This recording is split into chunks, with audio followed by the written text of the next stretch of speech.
So you got clout, so you got clout. I'm on that, I'm on that. Hey, so you got clout, so you got clout.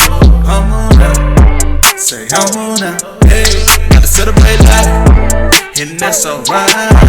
Know what I do? Yeah, I can't be working so.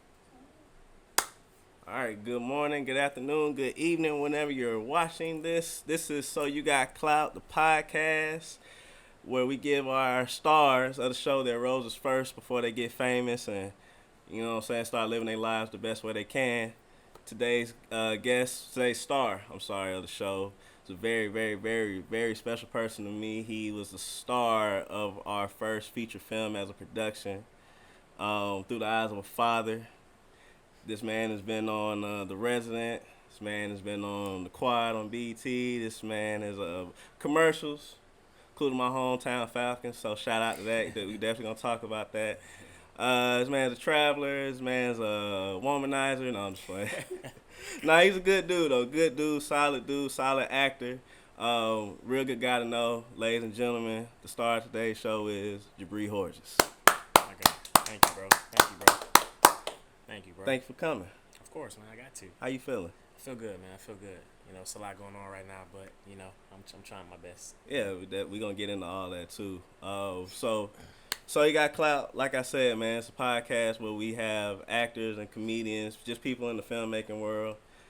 Like I say, not famous yet, but we all got incredible stories. Yeah, everybody's doing their thing, and it's gonna pay off eventually. This is for you to timestamp.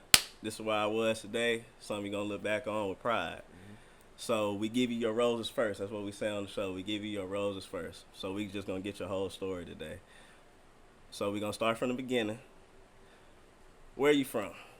So I'm from here, from Atlanta, born and raised. Never lived anywhere else. So this is definitely home for me. Okay. Yeah. Same.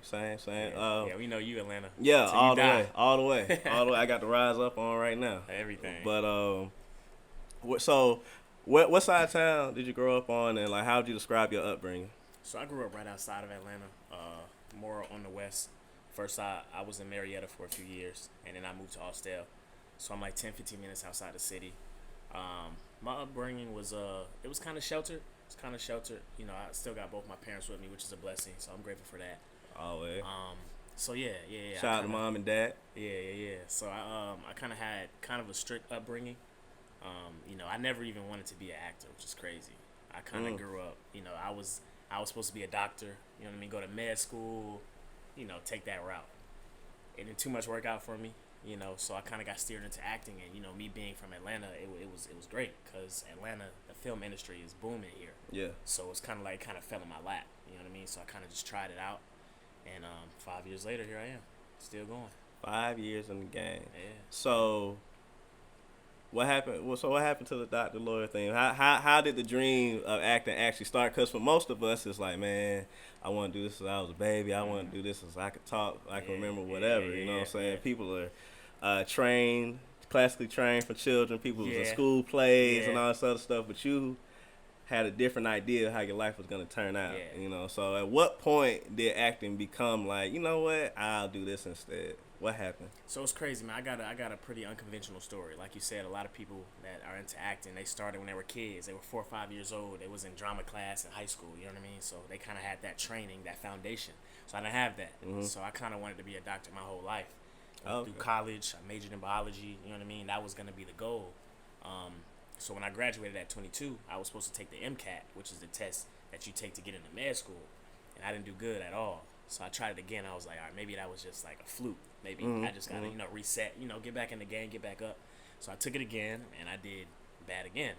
So I was like, maybe this shit's not it. You know what I mean? Maybe this is not what I'm supposed to do.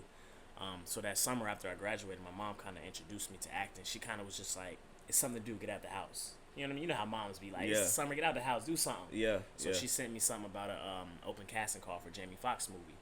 And when I got it, I was like, Mom, what is this? You know how it be. You be like, Mom, what? I don't want to. All right, Mom. You know what I mean? All right, I'll do it. I'm a doctor, Mom. You know what I mean? Like, I don't do casting calls. Right, like, what is this casting beneath call? me. Yeah, you know what I mean? So, so I did it. And then I kind of like, it's kind of interesting. It's like, okay.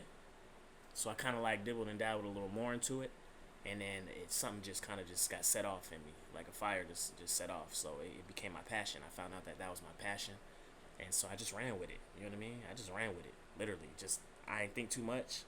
I had an interest, and I ran with it. And so far it's been working out. I've had my successes along the way. Obviously, like you said, we're not famous yet, but I've had enough confirmation along the way to let me know that maybe I'm in the right spot now. I wasn't before, but God always is gonna redirect us to where we're supposed to be. So everything happens for a reason. So I didn't get down about it when the doctor stuff didn't work out. I just kind of like took advantage of my new opportunity. So yeah. So the Jamie Foxx casting call, what happened there? Because I've had my own experiences with those. So how would you describe that experience? What was the movie? So it was a sleepless night. Okay. Sleepless. I think I remember the name. It had Gabrielle Union, if I'm not mistaken. Okay. Yeah. Okay. So interesting. What's funny is I was excited to go. Right. I'm like, oh, I might be in a movie. So I go, and it actually was nothing like I expected. Yeah. Like, it was 200 people lined up, and then when you do when it's your turn, they take pictures and you fill out some paperwork and you go home. I'm thinking I'm about to literally be in a movie today. Yeah. You know what I'm saying? So I was hyped. But I got my I was disappointed when I left. Yeah. So I kind of was discouraged. But my mom was like, "Nah, you got an uncle that's into acting. You know what I mean? So just talk to him. Just And I was like, all right, man, I guess I'll talk to him. So I talked to him, and he kind of like boosted my spirits back up, told me just get back in the game, just try again. So he told me about like Facebook groups and how to become an extra on set and stuff like that. So I followed his direction, and so I ended up getting my first booking was Tyler Perry. If Loving You Is Wrong, extra. So I'm hyped. I'm like, I finally about to be on set, about to be in a movie. So I go. And Tyler Perry has a history of not really using his extras sometimes. Man, I can attest to that because I was there for maybe like 5 hours, 5 or 6 hours. Yep. Didn't do nothing. Didn't get used. Didn't do nothing. Man, Tyler Perry owed me a pair of shoelaces actually because we were supposed to be like prisoners or something like that. And they made us take our shoelaces off. To this day, I have no idea where those shoelaces went. See, he owe you. He owed me. He owe you. I got paid, but he owed me because I went for the experience. Right. The pay was supposed to be extra. Yeah.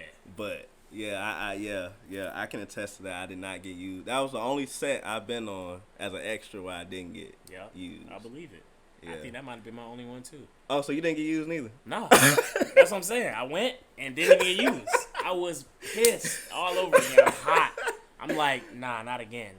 I'm not doing acting. I'm done. I tried it twice and I got let down twice. Yeah. And then again, I hit him up like, man, I didn't get used. Like, what's up? And he like, that's the name of the game.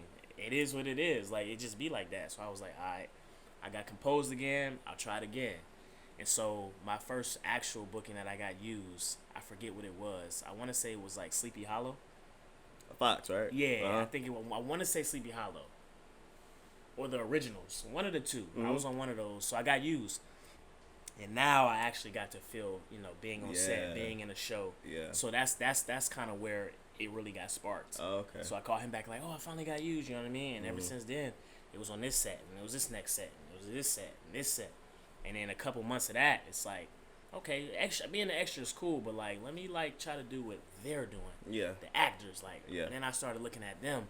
So I found like acting classes in the city. I found, like-minded people that want to be actors as well. So that's when I kind of started that networking. And, here I am. That's alright. Know what I do. Yeah, I can't been working so hard. They supporting the companies out of these moves. Let me hit snooze. Time for me to get up. Get bust. I ain't got time to be stuck. You been discovered, nobody so many tickets up. It's been an honor, the blessing. I don't believe in luck. I'm ready for my son, yeah. And I dare you to get in my way. Cause I'm ready for my son, yeah. You better get. So you got clout. So you got clout. I'm on now. Say, so you got clout.